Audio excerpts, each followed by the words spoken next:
بسم اللہ الرحمن الرحیم۔ السلام علیکم۔ میں بچپن سے نہ زیادہ قابل اور نہ ہی نالائق، بس میانہ چلا آ رہا ہوں۔ ہر انسان کی طرح ناسمجھی کا مختصر دور تو یوں ہی گزر گیا، لیکن جب عقل نے تھوڑا سا گھیر لیا تو پتہ چلا کہ میرے اندر تو پہاڑ جتنا خلا ہے، جو مجھ سے نہ خود بھرا جا رہا ہے اور نہ ہی کوئی مدد کرنے والا ہے۔ مڈل پہنچنے تک مجھے اچھی طرح معلوم ہو گیا تھا کہ میرے بچپن کا دور اب آہستہ آہستہ ختم ہو رہا ہے۔ جس طرح پہلے میں ہر کسی سے اپنی بات منوایا کرتا تھا، اب ہر کسی کے پاس میرے لیے وقت نہیں تھا۔ کالج میں بظاہر تو میرے بہت سارے دوست ہوتے، ہر ایک کے ساتھ ہنستا کھیلتا، مگر دل کی گہرائیوں میں جب جاتا تو خالی پن محسوس کرتا، اور رفتہ رفتہ یہ خالی پن پورے جسم میں پھیل جاتا، جو مایوسی کا سبب بنتا۔ لوگوں کے پاس موجود بے مصرف چیزیں زیادہ اچھی لگتیں، خواہ میرے پاس ہزاروں چیزیں ہی کیوں نہ ہوں۔ اکثر شام ڈھلتے ہی دل پہ عجیب سی کیفیت طاری ہو جاتی۔ نماز میں بچپن سے باقاعدگی و پابندی سے پڑھتا ہوں، دینی ماحول میں بھی میانہ تھا، ہر چیز برابر تھی، مگر دل نہیں۔ خلا میں جیسے جیسے پھیلتا گیا، ویسے ویسے ہر جگہ پہ پس پشت ہوتا چلا گیا، چاہے وہ کالج میں اسٹیج ڈرامہ ہو یا رشتہ داروں کے بیچ گپ شپ میں، بس یکدم چپ ہو جاتا۔ مجھے شدت سے یہ احساس ہونے لگا کہ مجھے ایک اچھے دوست کی تلاش ہے، جو مجھے بہت پیارا ہو، جس سے میں ہر بات شیئر کر سکوں، وہ میری ہر بات سنے، سمجھ سکے اور مجھے صحیح راہ دکھاتا جائے۔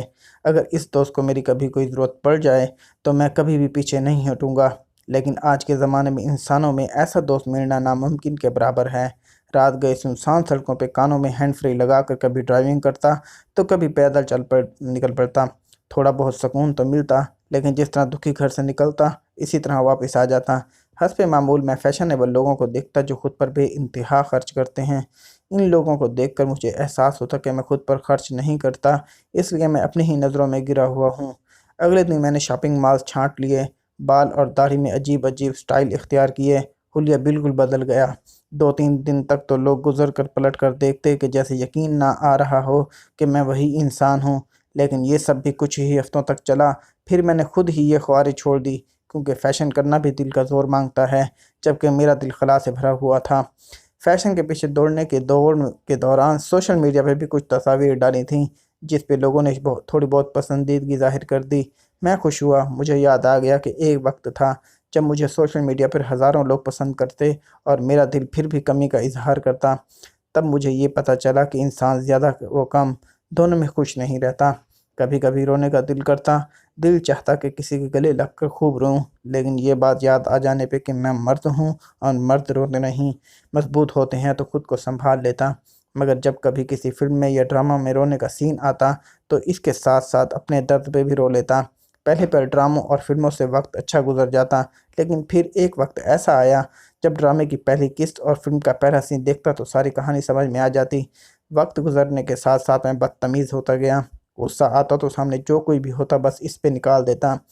اصل میں لوگ میرے ساتھ سیاست کر کے اپنا مطلب حاصل کرتے، جب مجھے ان حرکتوں سے سخت نفرت تھی۔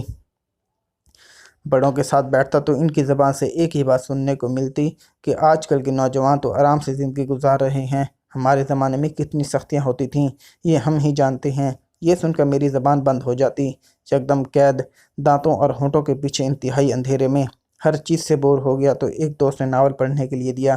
مجھے عجیب لگا، ہم لوگ تو کورس کی کتابوں سے تنگ آ گئے ہیں، اب یہ اضافی کتاب! لیکن بہت زیادہ تعریفیں کر کے اس دوست نے کتاب، جو ناول تھا، میرے ہاتھ میں تھما دی۔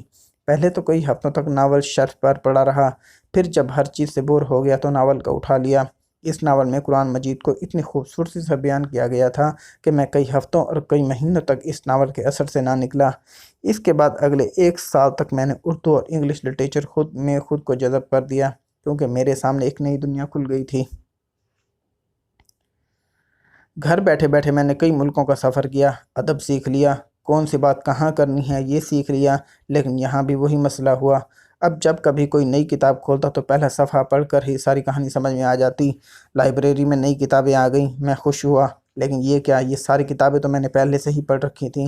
مگر ایک کتاب جو اوپر پڑی تھی، اس کی جلد انتہائی خوبصورت تھی، سب سے منفرد، وہ ترجمے والا قرآن مجید تھا۔ یہ سوچ کر میں نے قرآن مجید کو ہاتھ لگایا کہ میرا ذہن ابھی میچور نہیں ہے کہ میں قرآن مجید پڑھ سکوں، اور وہ بھی بنا استاد کے۔ کئی دنوں تک لائبریری آتے جاتے میری نظر بے اختیار قرآن مجید پر پڑتی۔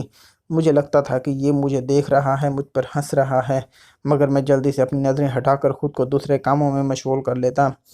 میرا واقعی میں دل چاہتا کہ میں قرآن مجید کو پڑھوں، لیکن ایک عجیب سا ڈر دل و دماغ پہ چھا جاتا۔ پتہ نہیں ڈر تھا بھی کہ نہیں، لیکن کچھ عجیب سی کیفیت تھی جو مجھے قرآن مجید پڑھنے سے روکتی۔ اس مسئلے سے تنگ آ کر میں نے اپنے حلقہ احباب سے مشورہ مانگا۔ کسی نے کہا کہ استاد کے بغیر مت پڑھو، کسی نے کہا خیال کرنا بہت گہرا ہے، کچھ نے تو الٹا مجھ سے ہی سوال کیے۔ میں اپنے اس وقت کو ہمیشہ یاد کرتا ہوں جب میرے حلقہ احباب نے مجھے انتہائی مایوس کیا اور میرے ہاتھ رہنمائی کے لیے دنیا کی بہترین کتاب تک پہنچے اور میرے ہاتھوں نے قرآن مجید کو تھام لیا۔